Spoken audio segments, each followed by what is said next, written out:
With Arknights Endfield almost coming out, I wanted to make a small video going over what I want sort of deal. I'm obviously going over my personal wish list with the game, something that can be implemented during the release or at least around the first year mark of Endfield. I've seen many interesting things regarding the closed beta test that was done recently, but had a couple of gripes with some of the small aspects of the game. Little disclaimer, but I've only seen some streams or videos of people playing the game, so I haven't played the game for myself, and because of that, I might brush off some things that are obviously there or completely miss the marks with some of the takes. But with that being said, let's just jump into the wish list. The biggest concern I have with Endfield is how the developers would handle its combat system. The original Arknights is designed very well, with multiple strategies that you could take to tackle many of its contents. Stuff like Operator class, their talents and skills are obviously dense in terms of their mechanics. But what I love the most about the OG Arknights is that depending on the situation, those character traits are used in a very unique manner. Conditional map designs that restrict character interaction or limited deployment slots, varying enemies with different weaknesses, and special map mechanics that emphasizes these previous points. It is this reason, that I believe at least, why special game modes like integrated strategy or contingency contract are so enjoyable. Heck, even look at early story nodes with generic mob fighters. You would assume that early map stages with tons of low HP enemies would be boring, but on the contrary, I love them so much. However, with what I'm seeing with Enfield's combat so far, I don't think the current design holds up to modern Arknights in terms of their combat design. Actually, scratch that. I would even argue it's below the release dates of the original Arknights. The 3D action combat looks and feels great, but it doesn't last very long. The constant skill or ultimate activation slows the encounter down, resulting in broken combat flow, which goes against what makes 3D action games work. The lack of enemy varieties, or should I say, the lack of uniqueness when it comes to dealing with enemy encounters, it is often that battles end with one or two designed rotations that enemies have no way to work or break against it. Again, resulting in dull combat experience, at least from the audience's perspective.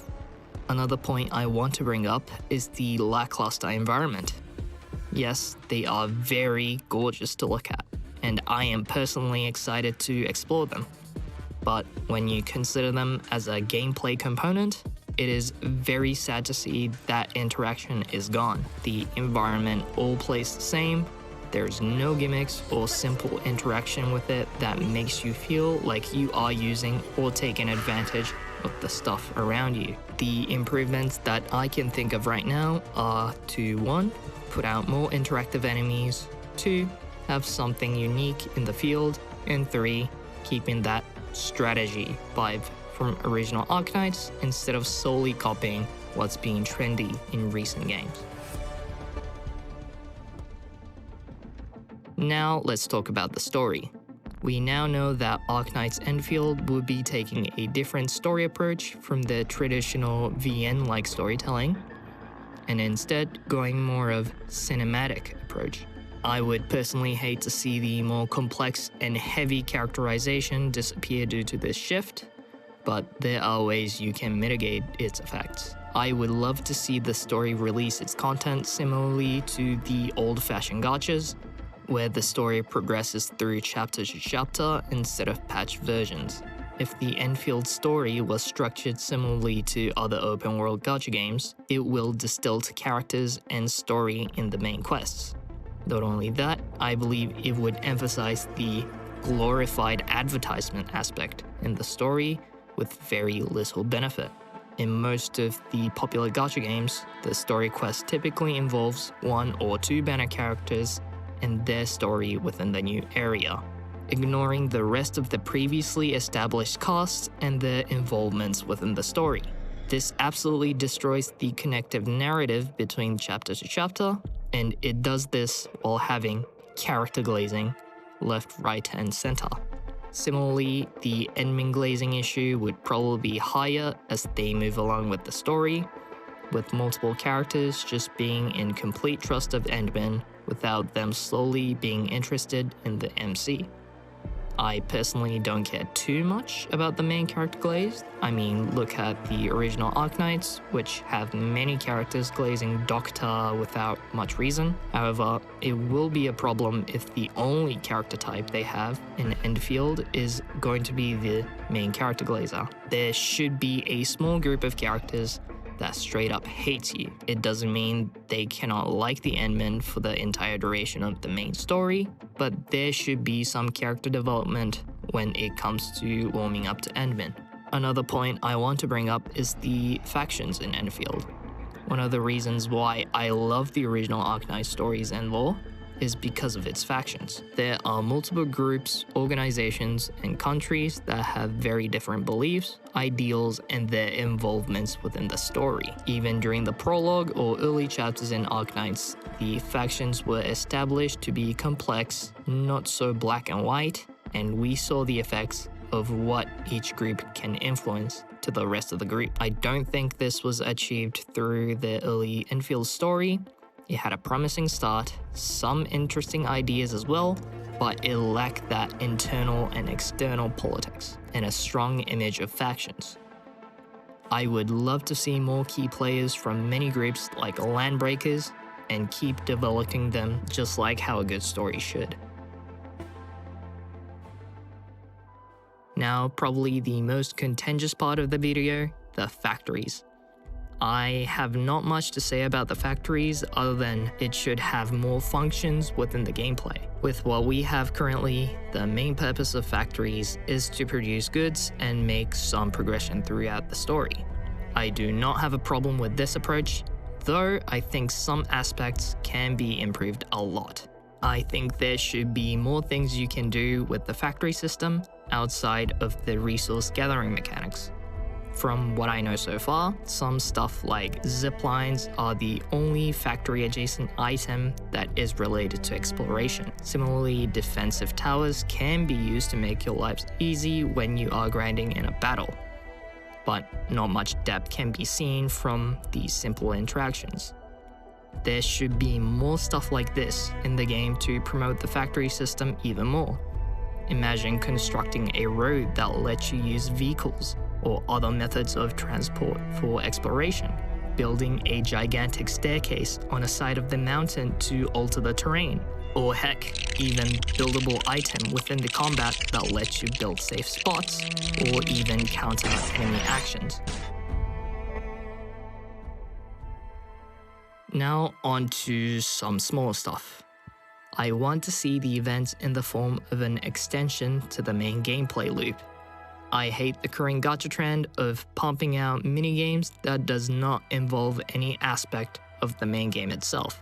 Events should utilize the core aspects in Endfield while offering new mechanics that emphasizes a specific point. So Endfield should be approaching its events like how the original did it. This way, the dev team can experiment a lot with the basic combat mechanics and deepen it without being too obnoxious. I also believe there should be some sort of factory event as well, where you have to plan, construct, and farm a specific material or a goal within the event duration.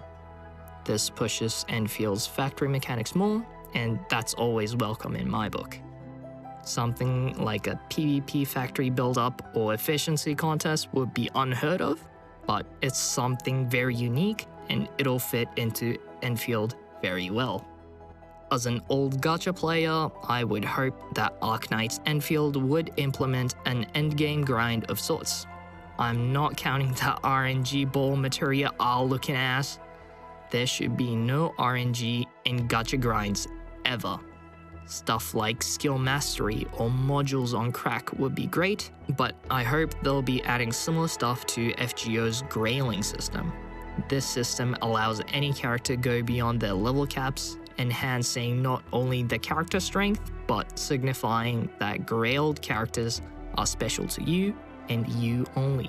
It adds something long-term with an actual benefit and overall, I do miss the grind when it comes to modern gacha games.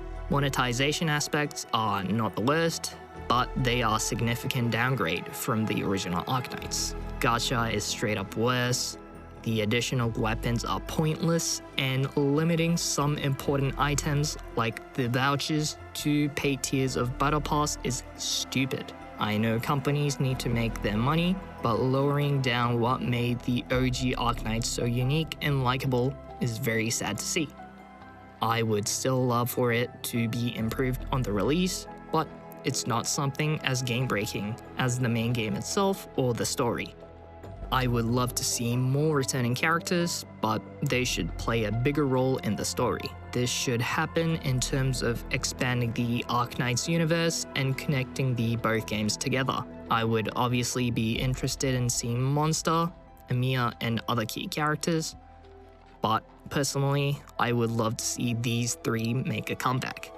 They all have designs that are way too cool to pass up in 3D renders. Relating a bit to character design, I do think the current design we have in Endfield is okay, but it can be improved a lot. Stuff that I felt quote-unquote missing from the new characters was Arknight's dark, casual but sort of industrial feel to it. I personally think that Hoshiguma, Pinecone, or various robot-type designs would work extremely well for Endfield's theme, and would be awesome to see them make a comeback. And yeah, that's pretty much what I want from the Endfield. Obviously, these stuff cannot be made possible in the span of like a month, but would love to see most of the key stuff talked about in this video be implemented within the near future of when the game is released. I am so hyped up to finally play the new and improved Arknights Endfield and enjoy many of its aspects that cannot be gained through another game. If you liked what you saw here, it would be greatly appreciated if you can leave down in the comments what you want to see in Endfield. If you hate it, damn, please comment what did I get wrong, where did you disagreed, and what improvements would you make. Thanks so much for watching, and let's hype up for this 22nd release happening in about a week.